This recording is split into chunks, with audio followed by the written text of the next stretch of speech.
Su nombre.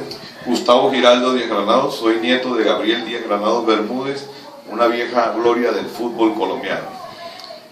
¿Cómo fue esa historia de su abuelo, que dicen que fue uno de los mejores jugadores que ha dado el Atlántico y tal vez Colombia? Indiscutiblemente, eso lo dicen precisamente la historia y lo dicen las pruebas que tú acabas de estar viendo aquí en la casa del abuelo, en paz descanse. El abuelo fue una persona que fue a Inglaterra a estudiar Business Administration y regresó aquí a Colombia entrenado en fútbol, básquetbol, tenis y en campeonatos de atletismo. Él fue una persona que dejó récords en Inglaterra antes de llegar aquí en 1927 a la ciudad de Barranquilla. Él, pues, lógicamente salió de Barranquilla a la edad de 13 años y regresó a la ciudad en 1927 para jugar las primeras Olimpiadas Nacionales en 1928 en la ciudad de Cali. ¿Cómo fue esa relación que usted tuvo con su abuelo?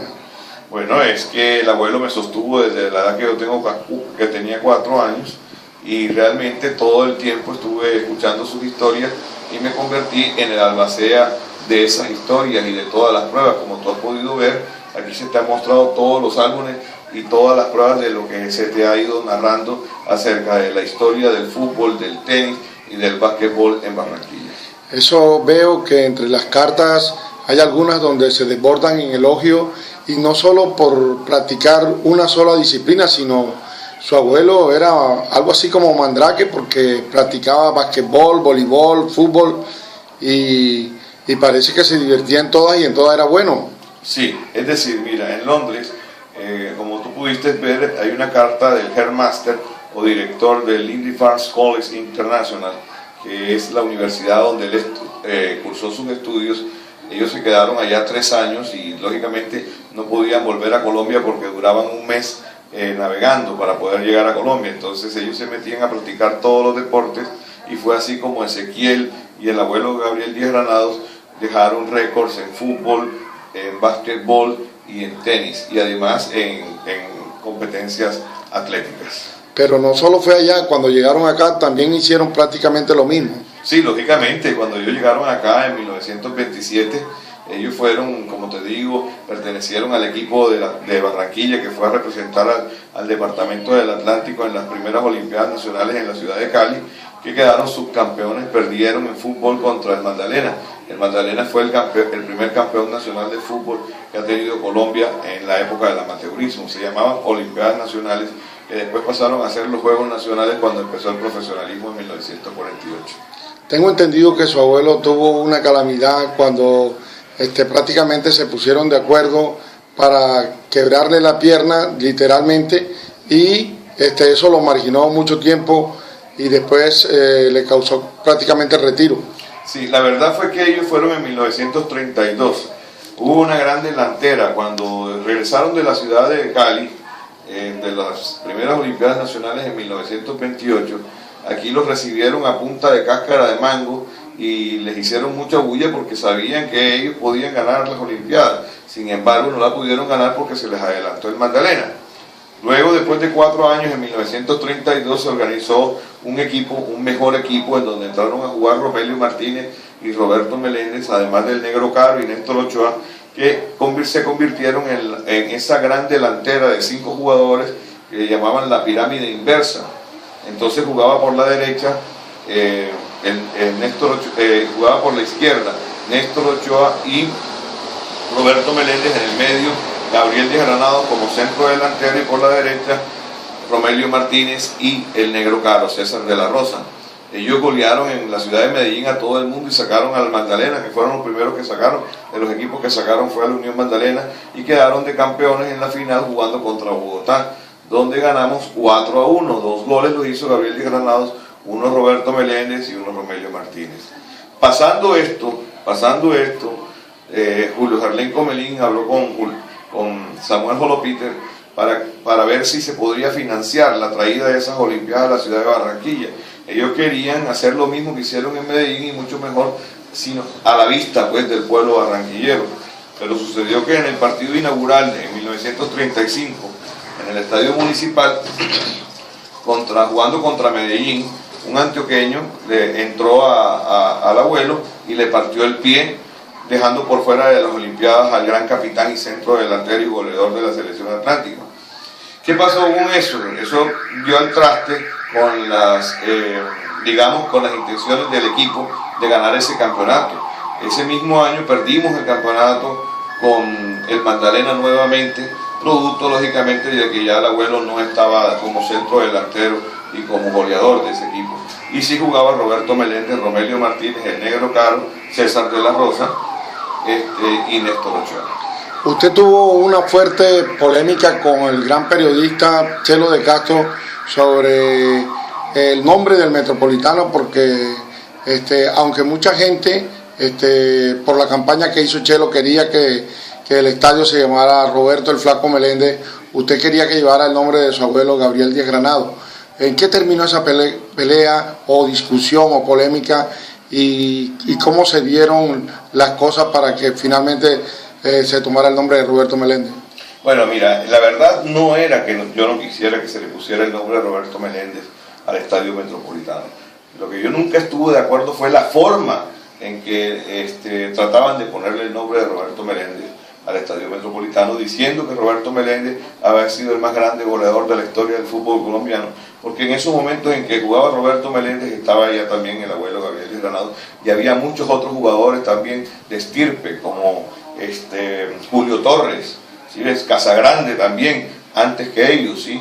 Que se veían pues como buenos jugadores aquí en el departamento del Atlántico, o sea, en Barranquilla. Y adicionalmente jugadores que mostraron su talla a nivel nacional y por qué no a nivel internacional. Entonces, el señor de Castro empezó a decir que Roberto había metido 500 goles, cuando en esa época no se llevaban estadísticas. Y si nosotros nos vamos a las publicaciones de los periódicos, de los diarios influyentes en esos momentos, como el Diario del Comercio, el Porvenir, etcétera, hasta el mismo Heraldo, nos damos cuenta de que el abuelo era un jugador, Gabriel Díaz Granado, un jugador de 1 y 2 goles, de 2 y 3 goles por partido, mientras que Romelio y Roberto Meléndez, Julio Torres, eran jugadores de un gol por partido. Y en las finales, en las grandes finales, cuando el abuelo jugó, el abuelo era el que metía los goles que lograron los famosos campeonatos que le dieron ese gran porvenir al departamento del Atlántico en fútbol y además en tenis y en básquetbol. ¿Es verdad que usted logró que Chelo de Castro después se retractara? Claro que sí, claro que sí. Bueno, eso me pareció un acto, también un acto de gran responsabilidad por parte de él, haber reconocido también ese error tan grave que estaba cometiendo, porque realmente pasar por encima de la historia del abuelo es muy difícil. Primero porque el abuelo dejó récords en Inglaterra comprobados, como ya tú los has podido ver en los documentos que te he mostrado, récord en goles cuando Inglaterra es la cuna del fútbol, del tenis y de todos los deportes en el mundo. Y adicionalmente en esa época no eran deportes tan practicados como se practicaban en ese mismo país. Y allá fue mi abuelo y dejó récords, tanto en goles en fútbol como en tenis y en básquetbol. Y al regresar a Colombia, él no hizo más que enseñarle a jugar a todas estas personas que estaban alrededor de él. Bueno, pero tampoco hay que demeritar toda la labor que hizo Roberto Meléndez, porque él después fue profesor, fue director técnico y continuó. Indudablemente Roberto Meléndez, el Flaco, que también tuve la oportunidad de charlar con él y también intercambié opiniones con él, porque también le escuché la historia de parte de él, y él siempre reconoció que el abuelo ha sido el mejor jugador de fútbol que ha dado en el Atlántico. Pero Roberto, el abuelo, que como ya había venido graduado de Inglaterra, inclusive había estudiado en los Estados Unidos, en Chicago, y había estudiado en España, en Francia, para graduarse en el Indy Farms College en Inglaterra, de negocios internacionales, Business Administration. Al regresar a Barranquilla, él no solamente practicó fútbol, sino también se dedicó a la empresa privada, a trabajar en la empresa privada, y ocupó varios cargos que fueron muy importantes. Entonces él inmediatamente le partieron el pie en el estadio, que en ese momento él era el gerente administrador de la construcción del estadio municipal, y le tocó dejar toda esa parte administrativa para jugar el fútbol, jugar esas olimpiadas. Al partirle el pie, él se retiró y se aisló en su trabajo, ¿no? Y adicionalmente, después de que se lo compuso el pie, empezó a jugar tenis, pero ya de una manera, como te digo, como hobby. Entonces, Roberto Meléndez continuó trabajando en el Colegio Americano y en el Colegio Colón, duró 21 años en los dos colegios simultáneamente, siendo profesor de educación física, e inclusive fue técnico del Junior y llegó a ser subcampeón con el Junior en el año 1948, cuando comenzó el profesionalismo en Colombia, cuando Santa Fe fue campeón. Que en el equipo de Santa Fe jugó José Kaor-Doku, un jugador de acá del Atlántico, de origen japonés.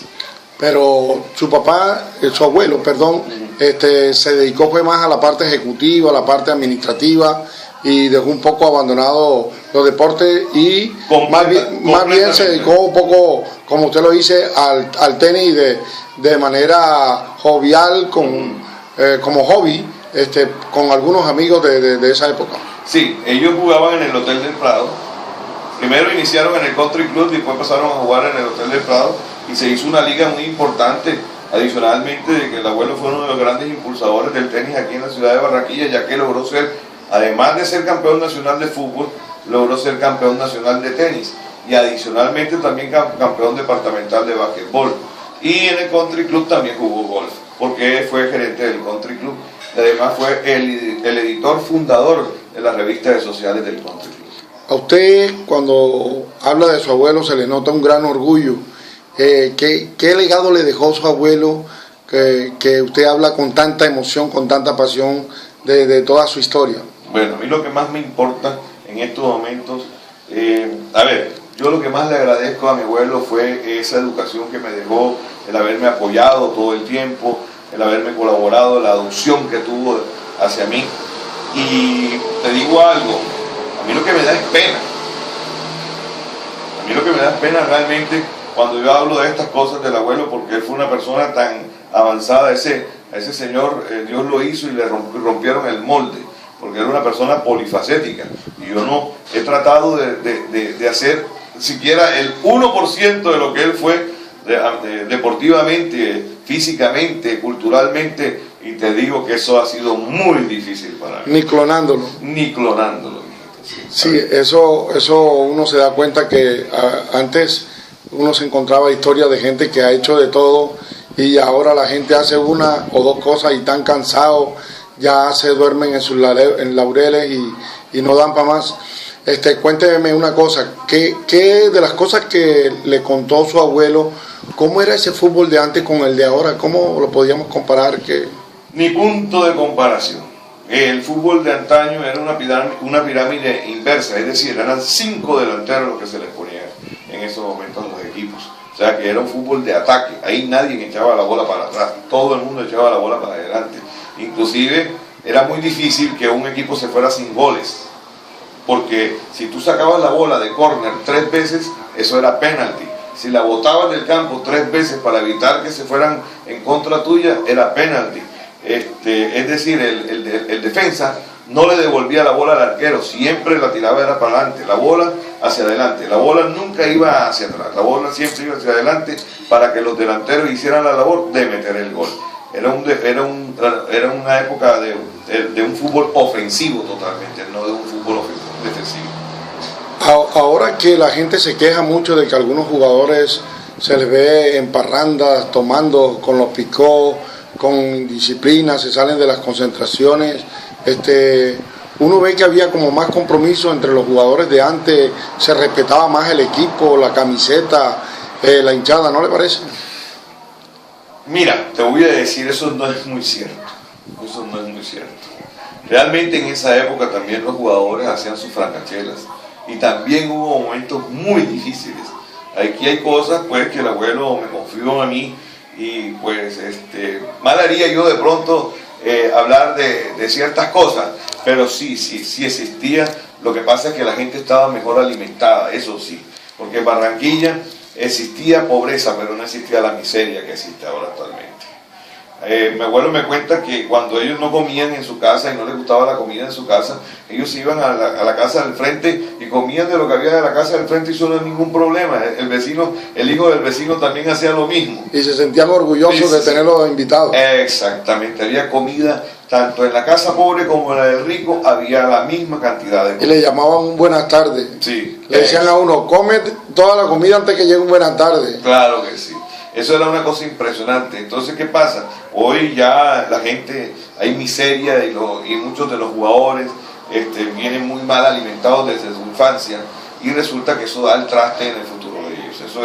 Eso es más claro que el agua. ¿Qué consejo le daría usted a esta juventud que no solo está